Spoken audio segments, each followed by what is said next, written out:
अस्सलामुअलैकुम। फिर मैं आप लोगों के सामने हाजिर हुआ ताकि सदा हिंद चैनल के माध्यम से कुछ बातें रखूं। अजीज साथियों, आप तो जानते ही है कि आज पूरी दुनिया एक संकट से गुजर रही है, एक महामारी से गुजर रही है। एवरीवन इज वरीड, हर इंसान परेशान हाल है। लेकिन हमारे मुल्क में सबसे ज्यादा जो परेशान है वो SC ST OBC और माइनॉरिटी के लोग परेशान हाल है। भुखमरी, लाचारी, बेबसी और बेरोजगारी के शिकार हो रहे हैं। नफसी नफसी का आलम है। लेकिन इस क्रिटिकल कंडीशन में भी कुछ लोग जातिवाद, मनुवाद, ब्राह्मणवाद को बढ़ावा दे रहे हैं, जो जमहूरियत के लिए खतरा है, जो डेमोक्रेसी के लिए कलंक है। ऐसे वक्त में जब हमारा देश एक संकट से गुजर रहा है, एक महामारी से गुजर रहा है, ऐसी ढेर सारी मिसालें हैं कि एक बीजेपी का MLA है, वो गांव में प्रचार करता है कि मुसलमान सब्जी वाले से सब्जी ना खरीदे क्योंकि कोरोना वही लोग फैला रहे हैं।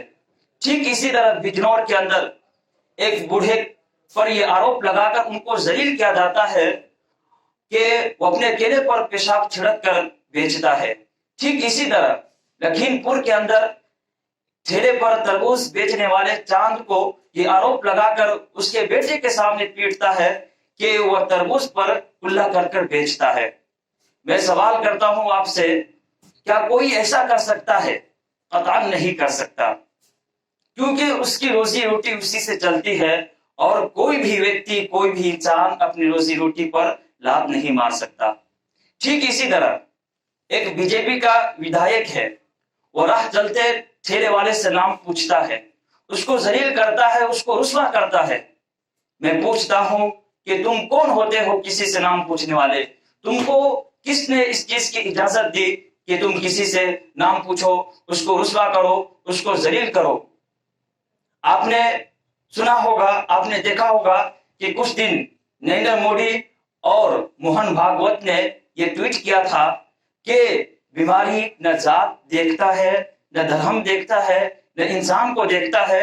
जिसको भी बीमारी लगनी होती है तो वो लग जाती है। तो क्या इनको अपने आका की बात समझ में नहीं आती है क्या, या कुछ और बात है? और उन्होंने ये भी ट्वीट किया था कि कुछ लोगों की वजह से एक समुदाय को टारगेट नहीं कर सकते, एक कम्युनिटी को टारगेट नहीं कर सकते, एक कौम को टारगेट नहीं कर सकते। तो मुझे लगता है कि इनको अपने आका की बात समझ में नहीं आ रही है। तो अजीज साथियों, ऐसे हालात में जो लोग हिंसा फैला रहे हैं, जो लोग सांप्रदायिकता फैला रहे हैं, जो लोग नफरत को बढ़ावा दे रहे हैं, तो ऐसे लोगों पर अंकुश लगाने की जरूरत है। क्योंकि अगर हम ऐसा नहीं करेंगे तो जो हमारा मुल्क लोकतंत्र मुल्क है, यह खत्म हो जाएगा।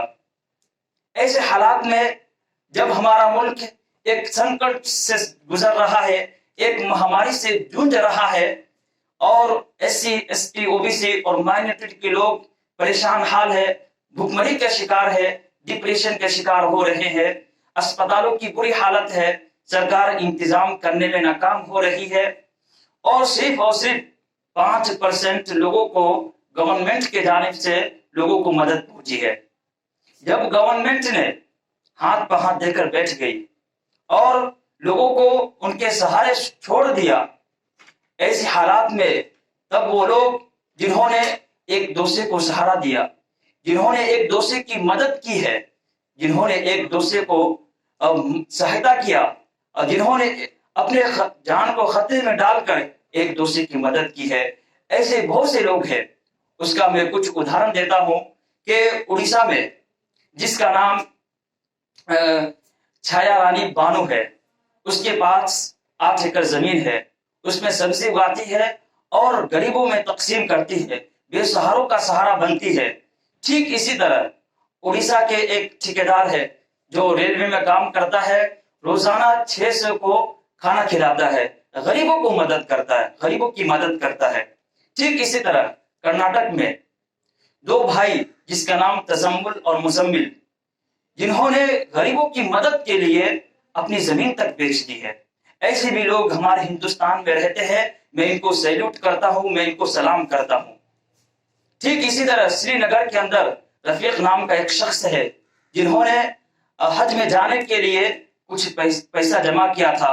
उन्होंने गरीबों की मदद के लिए और SC ST OBC और माइनॉरिटी के लोगों की मदद के लिए वो पैसा खर्च कर दिया। यही वो लोग हैं जो योद्धा के शक्ल में सामने आ रहे हैं और एक हीरो का रोल प्ले कर रहे हैं। मैं इनको सलाम करता हूं, मैं इनको सैल्यूट करता हूं और मैं यही उम्मीद करता हूं कि ये लोग इस तरह काम करते रहे और गरीबों का सहारा बने, बेसहारों का सहारा बने और इनका नाम एक इतिहास में लिखा जाएगा। ये थी कुछ बातें जो आप तक पहुंचाना बहुत जरूरी था और मैं रुखसत होता हूं। हमारे शुक्रिया।